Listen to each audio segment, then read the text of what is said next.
அனைவருக்கும் வணக்கம். ஒரு ஸ்வீட் வியாபாரி இருக்கிறான். அவன் வந்து பார்த்திங்கன்னா நல்லா டேஸ்ட்டாக வந்து ஸ்வீட்டெல்லாம் செய்வான். ஆனால் வந்து நிறைய கலப்படம் பண்ணிடுவான். சுவை அதிகமாகும். அவனுடைய நோக்கம் வந்து வியாபாரம் நல்லா நடக்கணும், ரொம்ப டேஸ்ட்டாக இருக்கும்னு தான் நினைப்பான். ஒழிஞ்சு கெமிக்கல் அதிகமாக கலந்தால் அது பாதிக்கும் அல்லவா. ஆனால் அதை பற்றிலாம் அவன் திங்க் பண்ணவே மாட்டான். இப்படியே தான் பண்ணிகிட்டு இருந்தான். மக்களும் அவங்ககிட்ட தான் வந்து அதிகமாக ஸ்வீட்ஸ்லாம் வாங்கிட்டு போகிறாங்க, பின் விளைவு என்ன வரும்னு தெரியாமல். அப்புறம் ஒரு டைம் வந்து பார்த்திங்கன்னா அவன் வந்து வெளியூர் போயிட்டுருக்கிறான். போகும்போது ரொம்ப டயர்ட் ஆயிடுறான்.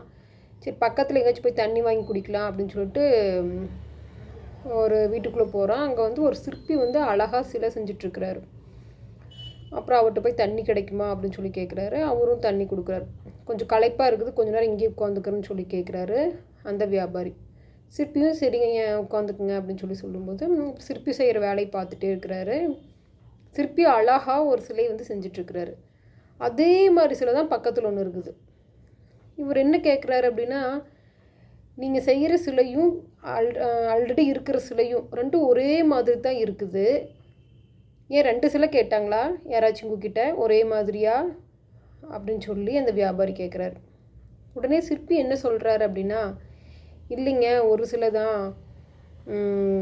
அப்புறம் எனக்கு திரும்பி இதே மாதிரி செஞ்சிட்ருக்குறீங்க அப்படின்னு சொல்லி கேட்டதுக்கு, அந்த சிலை உடஞ்சிருச்சு, அதனால தான் இன்னொரு சிலை செஞ்சிட்ருக்கிறேன் அப்படிங்கிறாரு.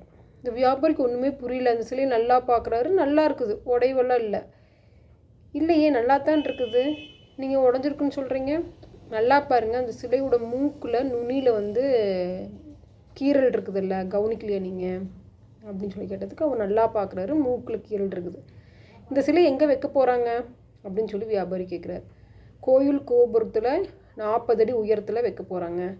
அப்புறம் வியாபாரி சிரிப்பு தாங்க முடியல. ஏங்கய்யா, கோயில் கோபுரத்தில் 40 அடி உயரத்தில் இந்த சிலை வைக்க போகிறாங்க. கிட்ட இருந்து பார்த்த எனக்கே தெரியல இந்த மூக்கில் இருக்கிற கீறல். இதுக்காக நீங்கள் வந்து இன்னொரு சிலை செஞ்சிட்ருக்குறீங்களா?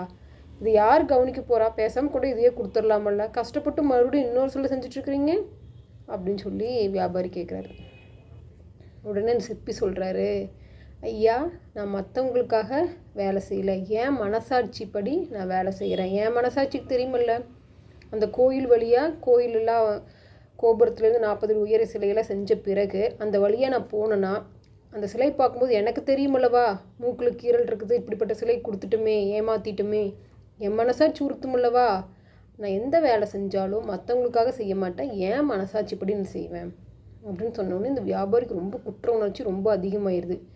இப்போ ஏற்பட்ட மனுஷனும் இந்த உலகத்தில் இருக்கிறான், நம்மளை மாதிரி கேவலமான மனுஷங்களும் இந்த உலகத்தில் இருக்கிறாங்கன்னு அப்போ தான் அந்த வியாபாரிக்கு தன் தவறு புரியுது. அதிலிருந்து அவர் ஸ்வீட் செய்யும்போது கலப்படம் இல்லாமல் தூய்மையான நெய்யெல்லாம் கலந்து ஒயிட் சுகர்லாம் அதிகமாக ஆட் பண்ணாமல் அதுக்கு பதிலாக சுத்தமான கருப்பட்டி நாட்டு சர்க்கரையெல்லாம் சேர்த்து செய்யும்போது அவருக்கு மனசு ரொம்ப திருப்தியாக இருக்குது.